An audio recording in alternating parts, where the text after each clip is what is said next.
Tal como lo hacemos habitualmente, lo anunciamos y hablan por Radio Río Cuarto a partir de las 20 horas en Pacecar, Carlos Cueva y Juan Carlos Bono. Hoy ellos estuvieron hablando del Jaguar XJS, vehículo que a partir de este momento se lo estamos mostrando. Carlos, ¿cómo te va? Buenas noches, Rubén. Bueno, venimos de la semana anterior de un auto alemán, ahora pasamos a un coche inglés, también tradicional y clásico, que uno a lo lejos se da cuenta qué auto es, ¿no? Es un auto, es una marca que desarrolló justamente para esta coupé, la versión que estamos viendo ya en imágenes es una coupé, desarrolló una tecnología que hoy en día, después de prácticamente 45 años, no hay coche digamos, de la gama intermedia o de los coches que circulan acá en nuestras calles que tenga todo la tecnología y todo el desarrollo que tenía este coche. Este coche tenía, como era habitual en aquellos años, los grandes motores, un motor de 12 cilindros en B, pero en vez de tenerlo a 90 grados la B, lo tenía a 60 grados. Era simplemente para compactar un poco el largo del motor. Este motor y esta carrocería y esta suspensión y esta transmisión que tenía este coche lo hacían en su momento prácticamente único. Se puede decir que hoy es un coche muy buscado dentro de los coleccionistas que buscan el coche antiguo y de colección para el día a día. Este es el coche ideal. Es un coche de que prácticamente tiene todo lo bueno con muy pocas cosas malas. Las cosas malas que tiene, podríamos decir que es el extraordinario consumo de combustible cuando se lo exigía y un poco las líneas laterales de la carrocería. Yo no critico la parte trasera del coche porque es una línea que hoy se ve hasta en ciertas marcas alemanas, la posición de los faros y la altura del baúl. Pero se criticó lo que era cintura alta. Hoy hablamos de cintura con respecto a la mitad del coche hacia arriba. Decían de que los críticos contemporáneos dicen que era muy poco luminoso el habitáculo, pero el lujo de ese coche estaba prácticamente a la par de un Rolls Royce. Como todo coche inglés de esa época, puro cuero y pura madera. Madera noble, raíz de nogal y después todo cuero napa de primera calidad.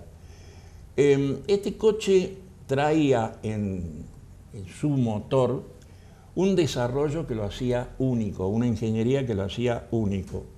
12 cilindros, vuelvo a repetirlo, en B, una suspensión que es el día de hoy que todavía se sigue aceptando y se sigue alabando ese tipo de suspensión, que era cómodo en la ciudad, que es sencillamente suspensión blanda, pero que sin ningún mecanismo electrónico como poseen hoy los autos modernos, era dura para la ruta. Era un coche que doblaba bien, frenaba mejor y tenía una reserva de potencia para viajar prácticamente a los 240 kilómetros por hora sin cansarse. Desarrollaba los 240 kilómetros, está bien, estamos hablando de un coche antiguo, hoy 240 kilómetros parece que fuera normal, pero para aquellos años 240 kilómetros por hora. La Jaguar tuvo que desarrollar tecnología al alcance de aquellos años para hacer su encendido. El encendido de este coche era fuera de lo normal. ¿Por qué? Porque su cámara de combustión, la cámara que queda después del pistón comprimir los gases que adquiere por vacío, o sea, la mezcla de aire con nafta, era una cámara especial. Tenía, me resulta muy difícil explicarlo así de palabra, tenía dos cámaras de combustión comunicadas por un, digamos, por un agujero, por así decirlo malamente, porque estaba desarrollada para quemar los combustibles de aquel entonces. Hemos desarrollado mucho en la parte combustible, y para trabajar con mezclas pobres, que es todo un problema cuando empezamos a variar la cantidad de combustible dentro de una masa de aire. Esta cámara estaba conformada de forma tal que podía quemar mezclas pobres sin llegar a la tremenda falla que es la detonación por autoencendido, y todo eso también se conjugaba con la posición que tenía la bujía dentro de la cámara de combustión. Desarrollaron un nuevo motor, una nueva tecnología, pero no se basaron solamente en eso. La caja era automática y tenía la particularidad de que sus cambios, según los periodistas que hoy realizan pequeños robastés sobre esta unidad, una suavidad que iguala a las cajas actuales que se llaman de doble embrague.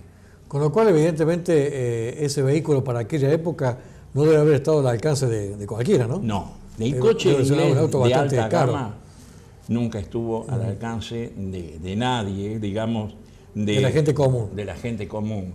Estamos hablando de un Jaguar que no es un Rolls Royce, pero es dentro de los coches es un Rolls Royce deportivo, digamos. Era un Rolls Royce con tendencia a ser un coche más deportivo, más ágil, no las líneas pesadas, las líneas tradicionales de Rolls Royce, sino con una línea más desarrollada. Los freno a disco en las 4 ruedas. Ya para aquellos años era mucho. Estamos hablando, lógicamente, siempre tenemos que, yo no me canso de decir que cuando hablamos y el televidente dice, pero freno a disco, si tal cachivache armado acá en Argentina, los utilitarios que estamos armando acá en Argentina, que son de hojalata y plástico, tienen también 4 frenos a disco. Sí, pero estamos hablando de hace 30 años atrás, 30 y pico de años atrás. Y los frenos a disco era una tecnología que recién estaba empezando a despuntar. Sí, sí. Este coche ya los tenía. Tenía muchas cosas. Levantacristales eléctricos, aire acondicionado, calefacción. Entre las rarezas de este coche es que tenía una bomba de agua especial para este motor y llevaba 22 litros de agua a su radiador, porque había que disipar el calor que producen 12 cilindros muy compactados en una B de 60 grados, había que disipar ese calor.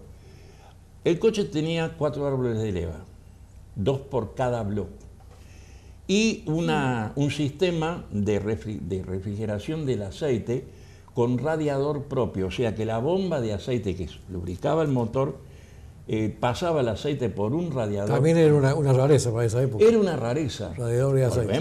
Volvemos de nuevo a remontarnos a esa época. Se destaca hoy se destaca lo silencioso de su marcha sobre cualquier velocidad y sobre cualquier esfuerzo que esté realizando el motor, lo silencioso de su marcha. Era un motor que no producía ruidos.